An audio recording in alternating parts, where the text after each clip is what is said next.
Welcome to the Bridgett LaRé Show. Entertaining, diverse, real interviews with gifted people of all walks of life, inspiring you to get off the couch, believe in yourself, and follow your dreams. The handsome, the amazing, the world-renowned Dr. J. Hi. How you doing, Dr. J? Good. How you doing? I'm very well. Now, let me tell y'all who Dr. J is. Dr. J is DPM. That's Doctor of Podiatry Medicine. Correct? Podiatric, but that's okay. Oh, you know what? I always slip up on that word. That's okay. Can I tell you that I practiced saying podiatric like 20 times before coming here? Oh, it's okay. I got you. You got me? I got you. Okay. So, Dr. J, tell us what your gift is to this world. Fixing people's feet. Fixing people's feet. Happy feet, huh? Yeah, it was. It was a journey. I got kicked out of school once. My dad told me you're going to be a doctor. Then I got into medical school and got kicked out of medical school. And then that's when my dad got on me and said, you're going to go hang out with your uncle who's a foot doctor. Oh. And when I met my uncle, that I kind of didn't really see. It was like meeting like the mafia. He was very scary. Oh. But I had no choice. So I got into podiatry school and legend be made. So what were you doing to get kicked out of school? Getting into fights. Oh. And I didn't want to go to school. Yeah. I wanted to go into a hotel restaurant. I wanted to meet and greet people. I liked fancy things. I liked nice cars. And my dad said, one day you can have those. You don't need to be selling them. Or you don't need to be working at fancy hotels. You can be going to hotels with your money. Okay, so your dad was a forward thinker. He thought big. Yes, very much so. Okay, so your uncle, this is your dad's brother? No, it was my one of my cousins. He was a very well-known podiatrist. Okay. And he basically, all the way to the end, I was the last person in my class to get a residency program. I was never a student. What do you mean? I didn't start reading until I was the age of 13. And you can see a lot of this on my social media. I was in a cubicle until I was 13 years old. There was a classroom here and a classroom there. Okay. And then there was me with this lady going, the apple is red. And I'd go, the apple is red. But I could never figure out why I was never in these classrooms. Well, all along, back in the day, you didn't have ADHD medication. You didn't have all these therapy appointments, psychiatry. You just were basically labeled as a lesser of a kid. Oh, so the issue was you had ADHD as a kid and nobody knew. Nobody knew. Because it was not a common diagnosis. And then even my son, he just started reading at the age of 15. He inherited I had a surrogate who carried my sperm. Okay. And he was the same way all the way through 15. And they were all, of course, frantic at this day and age. And I said, stop. He will develop. And now he's fine. Because you went through the same exact thing. Exactly. Yes. Yeah. You gave us a lot, so much in so little time. Okay, so you had a surrogate who carried your seed. Yeah. And now you have a son. How old is your son? He's 16, but I have two other kids. Okay. Was all your kids surrogate? So I was one of the first gay guys to get married. I was one of the first gay guys to adopt and have a surrogate. But unfortunately, that didn't last because I realized the only reason I was with them is 20 years ago, to find a gay guy who wanted to settle down and have a family versus get on the dance floor and travel the world was very difficult to find. So, okay. When did you first find out that you were gay? That's you're going to go to that story? Let's go. Let's go, Doc. First of all, gay means happy. Right. That's what I thought gay was. Right. So when I was in medical school, the tuition was high, so I had a bet with my friend to do bachelorette parties, for a couple $100 a night. That's $800 a week. What do you mean, do bachelorette parties? Do what at bachelorette parties? Take your clothes off, and these girls scream and yell, and they touch you, and you get money. Dr. J was a stripper? Yes. You was a stripper, Doc? Yeah, it was med school. It went up from like $17,000 to $32,000. I knew my parents were making $28,000. How are you gonna pay my tuition? Oh my God, you got that story of you stripped your way through college. And they asked me to you can take school loans on it. And I'm saying to myself, $32,000. I can't even. How are you gonna make that? Because remember, you come from blue collar, right? Back then, what was it, $10 and $12 an hour? Yeah, exactly. And that's what my parents were living on. $368 a week. You got groceries. So you had to figure out how you can help your parents help yourself. So that led to this guy leaning over my shoulder at the gym because I got to work out and look good. Right. I was reading magazines like GQ and how to keep your body hair shaved and all this. And he just leaned over one day and I was like, "Excuse me?" And he's like, I heard you're an exotic dancer. I said, what's an exotic dancer, dude? And he's like, well, I want you to come to my gay bar. So I thought the gay bar was the Happy gay bar. bar. That was the name of the bar. Okay. And I was like, well, what do I get? He goes, here's $100 if you show up. And I go, how do I know you're going to give it to me? He goes, I'm going to give it to you now. So, man of my word, I showed up in Youngstown, Ohio, and I walked into the gay bar. What? Yes. Youngstown, Ohio. Wait, where are you from, Doc? I'm from Boston. Okay, because I'm from Dayton, Ohio. I was about to say, Yeah. we from the same I went to area? school in Cleveland, Ohio. Okay. Yeah. So, this guy gave you $100. You were first dancing at a strip club for women, right? No, I was just going to like these parties for, you get before you guys get married, you get crazy before your husbands, get married to you. Okay, the bachelor parties. Yeah, you just walk in, they scream and yell, you dance around them, they give you dollar bills, and that's it. Okay. So the guy looked over your shoulder and said, I heard you're an exotic dancer. Yeah. Now, mind you, this guy is like 6'3", built, long hair like Fabian from the margarine commercial. Okay. And I was like, might as well. I got nothing to lose. So you were attracted to him? No, I wanted the money. So from dancing at the gay bar. So I went into the gay bar and then I saw these guys like preparing themselves, and I'm like, what are you guys doing? And so one thing led to another. He's like, well, the guys like that. I'm like, what do you mean the guys? He's like, it's a gay bar, dude. I'm like, yeah, that's the name of the bar. Right. No, the name of the bar is whatever it was at the time. Gay means like there's guys and guys. Well, then where's the girl? I'm looking over the edge. Well, there ain't no girls. So, lo and behold, I became very popular very fast. Oh, so that means you got the moves.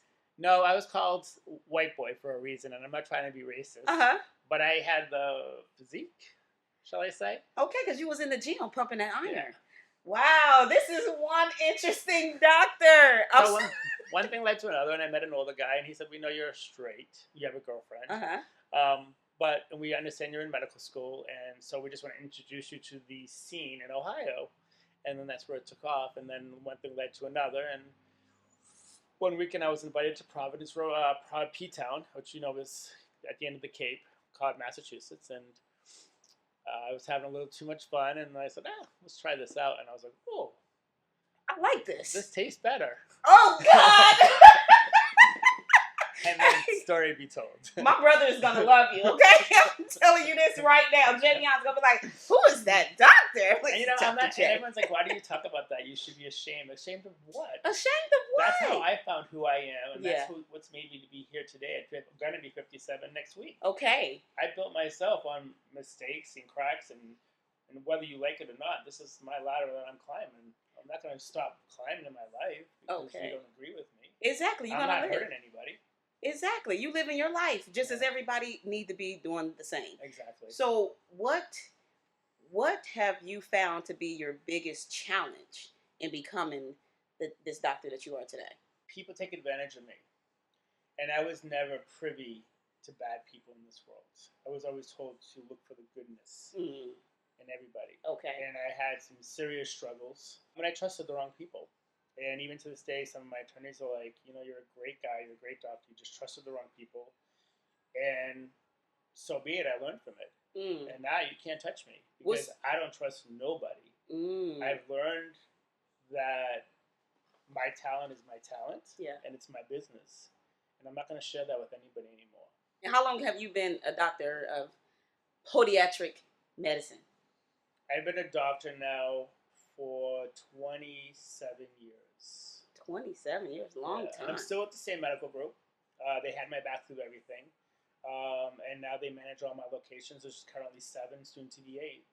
Wow. Yes. Good for you. You're doing great for yourself. Thanks. So what, besides being a doctor, what is it that you do outside of this? Well, recently, I got married.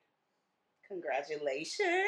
Yeah. He had asked me 3 times. Wait, you said you were the first gay man to be married, so this is your second marriage? This is my second marriage. Okay. But I haven't been married since, so my daughter was, I think, 5 or 6, so she's 19 now, so you do the math. Okay, it's been some years. Time. Yeah. And, he was persistent. He's very successful. He was dropped off at 20 years old. Dad tricked him.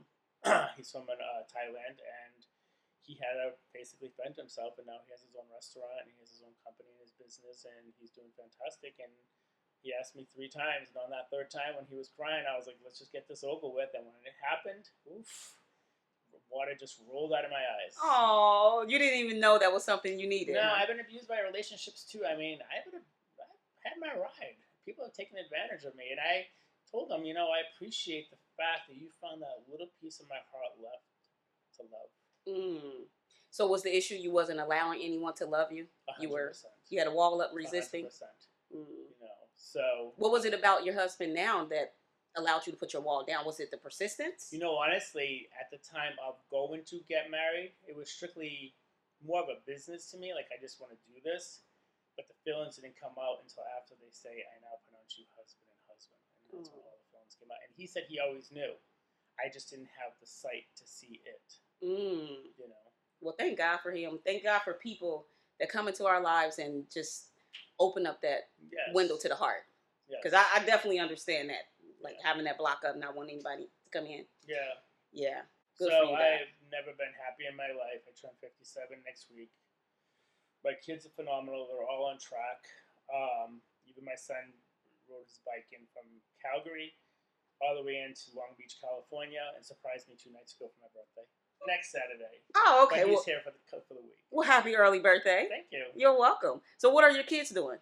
My one son is a photographer and videographer. Okay. He hangs out of cars and does video editing. Oh, nice. My other son's in high school. And then my daughter is with her boyfriend, and she's learning the whole real estate market. They have a big real estate company. So she's into that, and she's learning how to do investments and all of that. Oh, she'll be very wealthy. I was just talking to my sister today about real estate. Yeah. Yeah. She's very secure with herself, and actually Sunday she called me, and I said, do you need money? Are you okay? She's like, Papa, you did the right thing. We're set. Wow. Good for you. That feels good. What's your greatest accomplishment? Raising kids. Raising kids? The right kids. I gave that to you. I was like, raising the right kids. Yeah. So does your son help you with your social media? I know you have a booming social media. Actually, I just got rid of everybody, and I just took everything over myself. The new generation is it's hard for me to kind of wrap my head around them. I try to sit down with them and explain with them, but Dad, I just don't have an answer what's going on. I do everything myself because, when I walk into a procedure, I already know what I feel. And nobody can write the description for the passion and the love you have for what you're about to do for that patient. So with that emotion and feeling, I start typing. And I can't express that to another person. And they'll never feel that. So I've learned, my TikTok has just gone through the roof, that I really need to express myself with my own writing. I love it. What's your TikTok so people can follow you? Oh, Dr_Joseph. And my Instagram is LA Podiatrist. Okay, man. I'm telling you, he posts some amazing footage. Literally, you let people see everything that you're doing. You take them into the operating room. I'm as transparent as you can. I don't need to mention anything from my past or whatever. But you know what, though? Like my attorneys would tell you, and this is how I look at life too, is life is nothing but a sharpener, and you are a pencil. And as you get older, you either get sharper or you break. And I have no means going to break, and I have never been stronger than I've been. You saw me. I met you in the OR. Yeah, we met in Beverly Hills. Yes. You were taking a cyst out of someone's foot. Correct. It was huge. When I walked in, it's a graveyard. Yeah. When I leave, it's joy. A celebration. Yeah. And that's my job, is to bring happiness. I have things going on in my life. Yeah, for but sure. But that's no one's business. Yeah. That's you don't take it to work with you. And you shouldn't. And that's the problem. These physicians, they take it out on their employees because, the wife spends too much money, or the husband leaves them, or whatever the situation may be. But that should be separate. Yeah.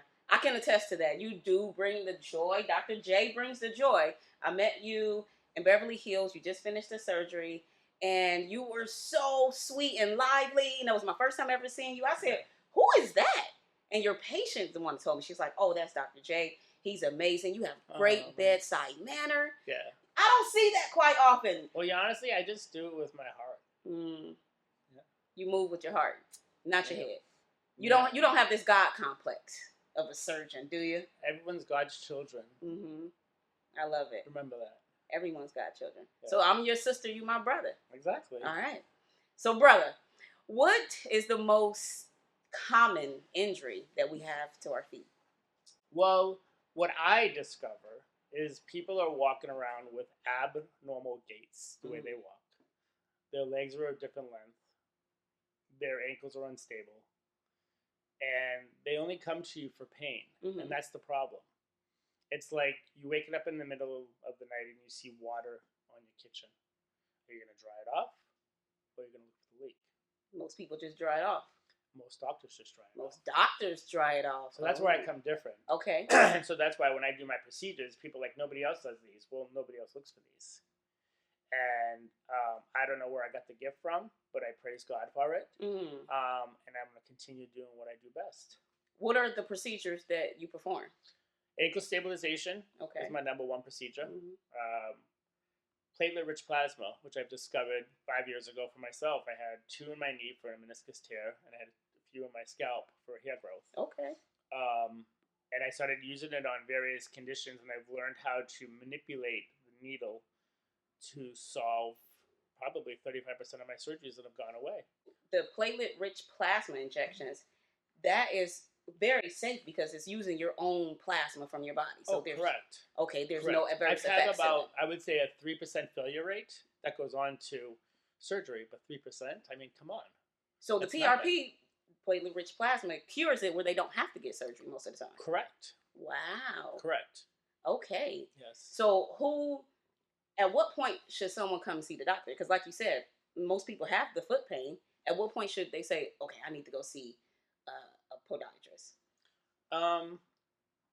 When they find that something is not right, they will feel it. I just had a lady come in right now, just right before you got here, ingrown toenail. And I said, did you realize your legs are completely off? And she's like, you know what? I've always knew I walked weird. I always felt my pressure on this side of my leg. I said, well, that's your short side. Wow. She said, didn't know. And she didn't know. So, of course, we'll take care of that. But my point is she should come in when she felt the abnormality and walk in. Yeah. Oh, we just justify it. Like it's a bad day. I'm just feeling some pain, minor aches and pains. So does foot problems have something to do? Is it connected to lower back problems as well? Of course. Domino 1, domino 5, 2, 3, and 4. That's how you get the chain. And everything's connected. Everything is connected. Okay. And you can't solve everything at once. So I might give a patient a pair of insoles or orthotics, but then send them to a chiropractor for the adjustment. Where the chiropractor will just keep adjusting. And as soon as the patient leaves, they shift back to their old gait. Oh. And that's what I try to make clear to people. Leak, flood. Leak, flood. I love that analogy. Thank you for that. Thank you. So what are some things that people can do? What are some daily practices we could do to offset the foot pain or to manage our bodies, our foot health? Well, I mean, first of all, it's cleanliness. I mean, wash your feet, people. Exactly. Nobody goes below their kneecaps to wash. I don't get it. I mean, you have to literally take each toe, wash in between, rinse it off, dry it off.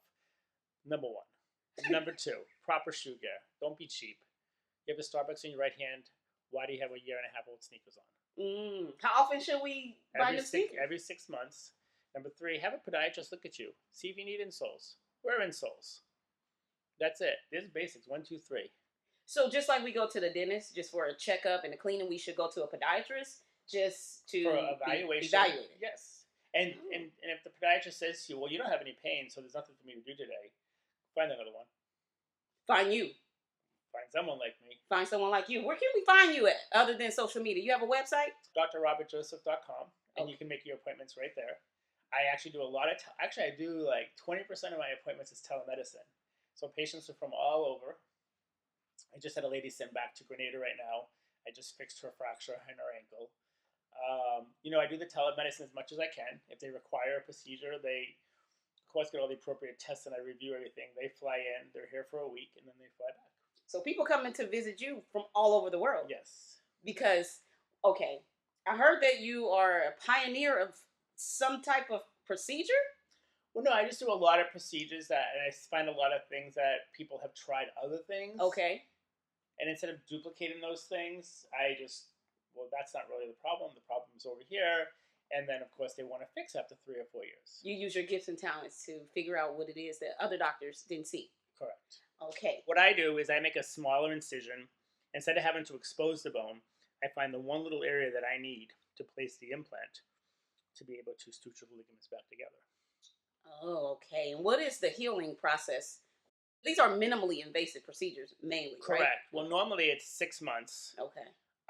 Mine is walk in a week, boot for 2 weeks. Okay. Week 4, you're in a shoe. Week 5.5, you're back to a regular activity. As a physician, you have to understand, when a doctor tells you you can't walk on your leg for 6 months, Mm-hmm. you don't walk on your leg for 6 months. How are you going to be? I'm not going to eat. Exactly. Because I need to work. So my point is doctors have to be a patient for a second. Mm-hmm. And how can I make this patient walk sooner? How can I make their life less difficult? Mm-hmm. I've had patients who've been in a cam walker boot, the plastic boot, coming in here after 4 months. It's still fractured. After 4 weeks. Yes. Mm. Pin it together and start walking in 2 weeks. Why are you going to drag somebody all the way through the thing? And that's just it. Like, some doctors don't do various procedures. If I don't do a procedure, I have plenty of friends who do. Yeah. And I know what I love to do. Mm-hmm. And if I don't love it, I ain't doing it. That's good. So you're not wasting your time or wasting the patient's time. Correct. I hear the Boston coming out in you so thick right now. I still got that. Is it the longer you talk, the more it comes out? No, I'm just very comfortable with you. Oh, that's so good. Yeah. I'm comfortable with you too. I didn't stutter when you asked me to do this. He didn't. I said, Doc, oh my God, I love your energy. I have a show, the Bridgett LaRé show, because I'll be pumping up the Bridgett LaRé show like we already out there. But we getting there, Doc. We getting there. You might take us there. Who knows? You might take us there. And you immediately said, yes, call me. Here's my number. You said you want my Instagram, you want my TikTok, or you want my number. I said, give it all to me, Doc. So speaking of shows, I heard you have a show coming out. That's a big question. So this has been brewing since, let's see. So COVID was what, 1920? 2020. 2020. Yeah. So 19, we did the sizzle. 2021, destroyed it. COVID 22. 23, I started screaming and yelling. And I got About some what? news. Where's my show? Oh. This is ridiculous. Okay. But in Hollywood, I guess there's so many changes financially, investments, CEOs, COOs. I don't get involved in all that. Just tell me where I need to be. Bring out the camera, and I'm going to be Dr. J. Yeah. So the show is going to be about the cameras following you into the operating room doing the consultation. That, maybe even my life. I have nothing to hide. Ooh, this is going to be good. Is there going to be anything off limits? No. No. What's to hide? Okay.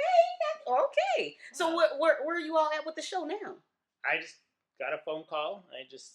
They mentioned the station, which I'm going to keep to myself. Okay.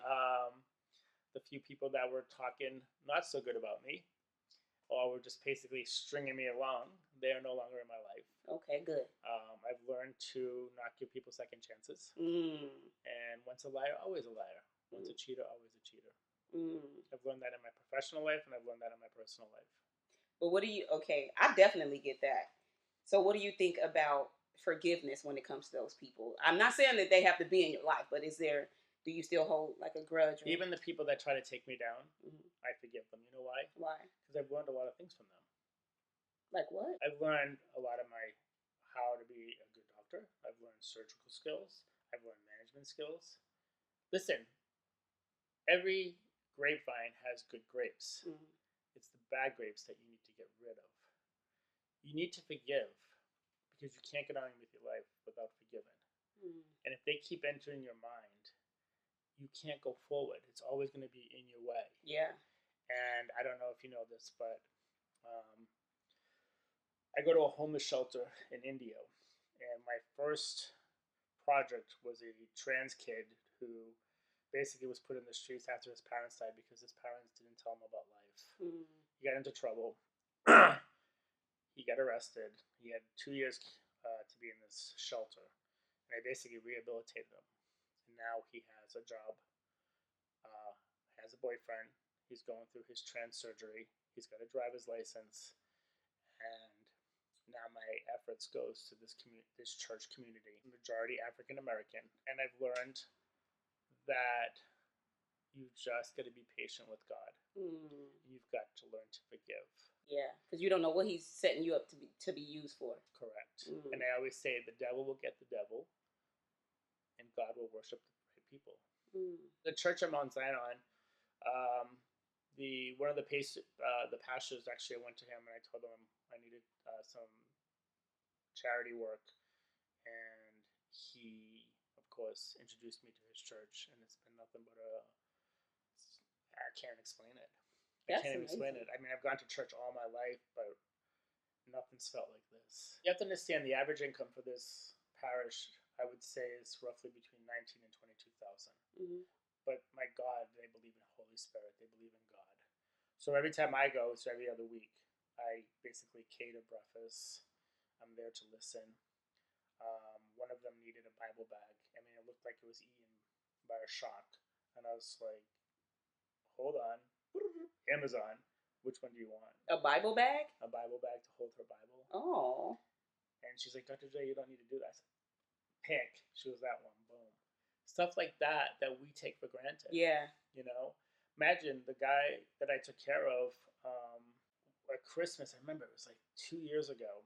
My kids had just moved to Calgary with my ex. And one sec. Okay. This is a hard one.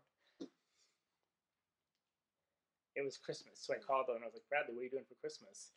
He's like, Dr. J, I'm in the shelter, you know that. And I said, well, you know what, I'm going to get permission for you and take you out for dinner. So, you know, India, what are you going to find a good restaurant? So I Googled and I found this casino. Long story short, I said, get whatever you want. And he goes, can you help me order? Mm-hmm. No problem. So I ordered him a steak. So when the steak came, he was like looking down. Mm-hmm. So I thought, you know, maybe he's praying. Yeah. And then when he looked up, he's like, I've never had a steak before. Mm. What's that feeling that you're feeling now when you talk about this? You know, prior to this, and we all have to be at fault. We take advantage of everything. Mm-hmm. And just the mere fact that I had to show him how to take a knife and a fork and find out what flavor of meat he wanted, other than something that's being ground up with fillers, because that's what he's used to. Yeah. Mm. And his closest thing to a steak was Hamburger Helper. So you show him a totally new world, help to expand his mind. And so when I left, I mean, you can flip me off, you can tell me to go to hell. Yeah. It don't matter. Mm-hmm. But I even knew when I grabbed that bottle of water how cherished I was not to be thirsty. Ooh. Ooh. You just closed that loop. Mm-hmm. Being grateful for water. But, again, mistakes turn into rewards. Yeah. And that's how this all happened. Mm. I love that. I love that you are so vulnerable, and it shows that you really care. I do. You care about these people that you're helping. I do. But I do it not to say, look at me, or look what I did. Like, they just asked me for breakfast burritos. And I was just joking, like, let me make a payment on my credit card to get that many burritos. And of course, she's like, well, the church can give you some money. I'm like, really, girl? Stop. I will take care of this. You got it. And then the kids come running. You know, I mean, they come running and they so appreciative. And Daddy Donut. Because I bring donuts all the time. They call you Daddy Donut? Daddy Donut. I love that. So, yeah, it's a haul. Every other week I do it. You already know I work 13 days, 1 day off, 13 days, 1 day off. So that's a lot of work. Yeah, but I take breaks. What do you do for breaks? How do you self-care? Well, I have a trainer. She keeps me very occupied. Just maintaining my diet is a job in itself. Mm-hmm. And the biggest thing I love to do is just cook. Healthy. You know? Yeah, I'm going home tonight. I have this meatloaf recipe that I found on TikTok, and I'm going to make it. And I have my son in town. So, you know, and then my husband probably will come in at 8, 9 o'clock after his restaurant closes. Mm-hmm. And that's what life's about. Go to sleep, you say your prayers, you hope you wake up the next day, and then you try to be a better person. You're making me I just feel so much gratitude and joy in your presence. Thank you. I love it. Thanks. Oh my God. You are so different from a lot of the doctors that we come to know. You're authentic, you're genuine, you have great bedside manner, you care, you're open, you're vulnerable, and it just gives me a newfound respect for you and your practice. I appreciate it. And I appreciate the opportunity because nobody knows this about me. I don't go around and brag this or wear this on my shoulder. But it's people like you that, it started off with the YouTube video that got me exposure and then it just takes off. Yeah. But I only want to be in the good limelight, not in the limelight of look at me. Yeah. I only got so many years left. I'm going to be 57 and I'm going to leave with a scream. You're screaming. You are screaming, Doc. What are you doing for your 57th birthday? I just finished my house and I'm having my mom fly in and about 50 guests that all stood by me through the thick and thin. Just get everybody together and have them each meet each other because good people should know good people. I love it. And hopefully they will form relationships from that party.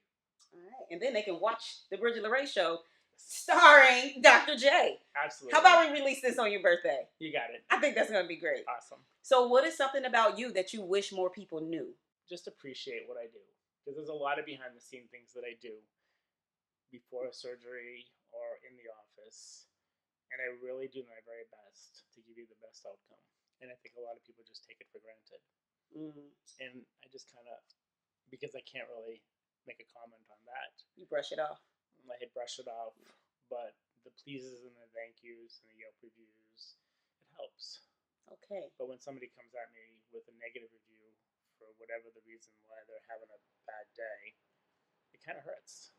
Dr. Robert J. Joseph II. That's correct. DPM. Yes. Yes.